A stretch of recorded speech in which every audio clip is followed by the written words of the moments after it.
Alright guys, you remember last episode where we had a bunch of issues with the starter? Well, I got a new one.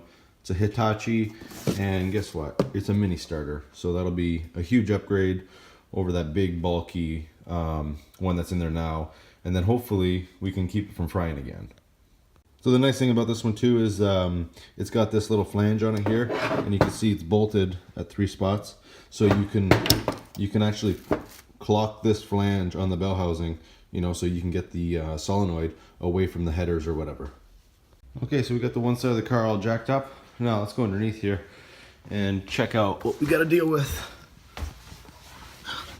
So here's the long tube headers, and you probably can't see it, but the starter is right there. Right there. So after taking a closer look, I've determined I won't be able to get the starter out without removing the headers. So that's going to be a great job.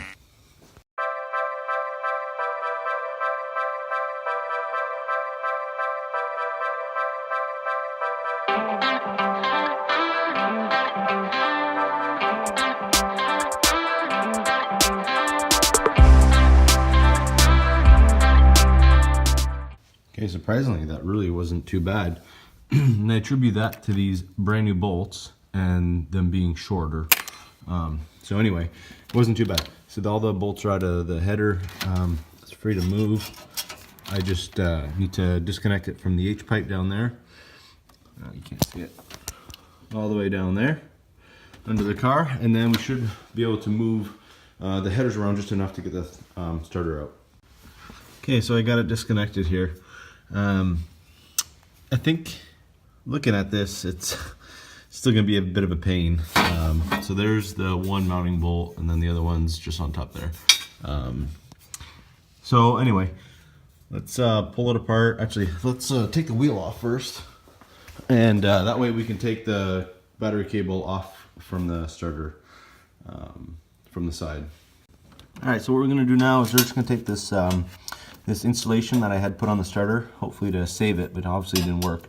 We'll take that off so we can get to the bolt, and then you know, the battery cable bolt, and then we'll start taking it off from the bell housing. Okay, there it is.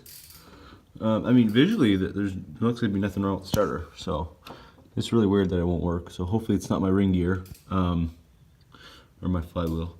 Anyway, we're gonna try and get that bolt out from the top. So reach down in there, and if not, we'll get it from under here. So got that out. Now my bolt holding the starter in, that one there, is a 14 millimeter.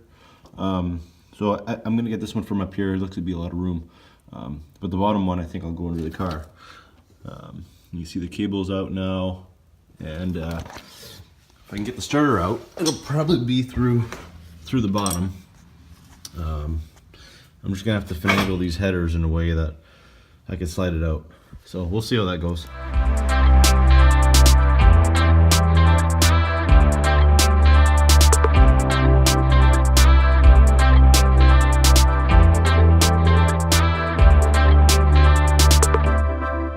Yeah, so you saw that. It was a bit of a pain, but I got it out. Now, I mean, looking at it, the only thing I see, I don't know if you can even see that.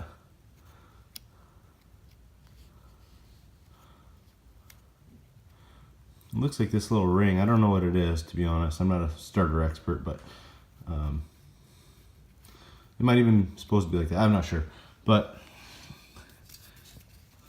I'm not sure if what's wrong with this thing, but whatever. It's out now. Let's just put the new one in. It's lighter. Should work better. So there's a quick size comparison between these two. This thing's much smaller body. This thing's massive. So hopefully I'll be able to get this in the car a lot easier with the long tube headers on. So wish me luck. So one thing I haven't addressed yet with this starter, with the relay being on here, it acts a little different. So you know how you have the solenoid on your firewall, like right over here, this ugly wiring. So you have to do a couple things, right? So right here is where your power wire goes, and it's always going to be hot. So you change it, the power wire side from the solenoid to the battery side.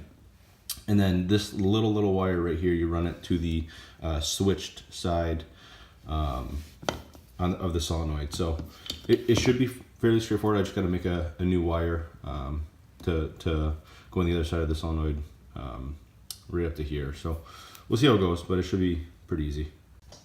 All right, guys. So I just went to test fit this thing in there, seeing how it was a lot smaller. I just wanted to see how it would fit with the headers in place from the top. Well, sure enough, it just slid right in, and I was able to get a bolt starter right away, so I didn't even film that, but it's pretty exciting, actually. Maybe the next time we have to do this, we won't have to take the headers off, who knows. Okay, I got her all bolted down, and so there's the cable. So again, the cable is going to go right onto this far side right here, and then this is just a signal wire. Okay guys, so I got everything hooked up in here. Here, let me just show you. All right, so everything's hooked up. Got to run that one wire, but before I do that, I just want to change the wiring on the solenoid up here, so I don't forget. Okay, so all we do on the side, this is the cable right here that runs down to the battery, or sorry, to the starter. All we're gonna do is switch it from this side to this side, because this one always has live power. See, this is the red wire coming from the battery, so it's always got live power. And then we're gonna just make a little small wire, kind of like this thing here, and run that to the solenoid on the starter. So the starter actually came with this thing. This end fits perfectly over the solenoid post right here, but I'm not really sure what to do with the small end, so I'm just gonna cut it off. And I got a bunch of wire up here. I'm just gonna splice it in and run that down. Maybe use this end here on the starter side. Yeah, so it looks like this end, the small end here, fits right on the starter. But what I don't get is why the hell would they give you this little 3-inch piece? Like, there's no way you're mounting your solenoid 3 inches away from your starter. Oh,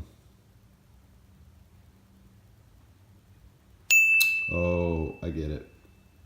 If you wanted to do it half-assed and you know, keep the power on the solenoid, not switch the power side of the solenoid, you can loop it from there to there, so that when you turn your key, you actuate the solenoid and you give power to the solenoid to start the car.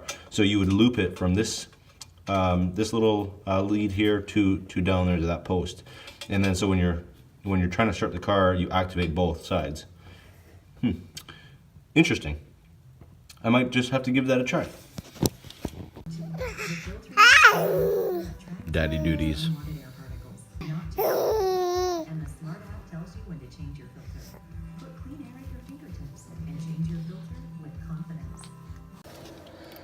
Okay, so I think this is what it's for. So it's all connected. Let's see if it works.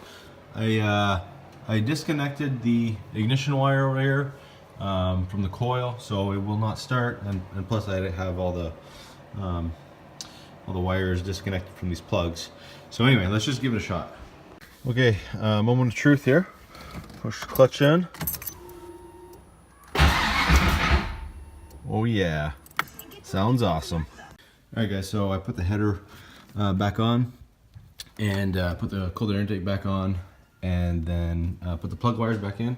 So what I'm going to do now is just make sure it starts and the starter disengages from the flywheel after it starts. So here we go.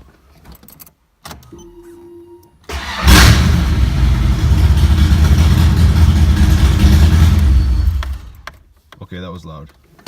I forgot one header was not connected to the H-pipe, but either way, everything was perfect there. Sounded great. I wish I could just run it open headers actually. All right guys, I put her back on the ground. Looks good, okay. No spare parts. Let's just go make sure she starts again.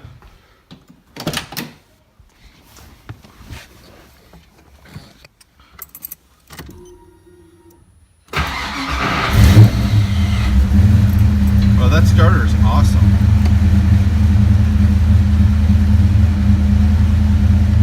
Everything's good.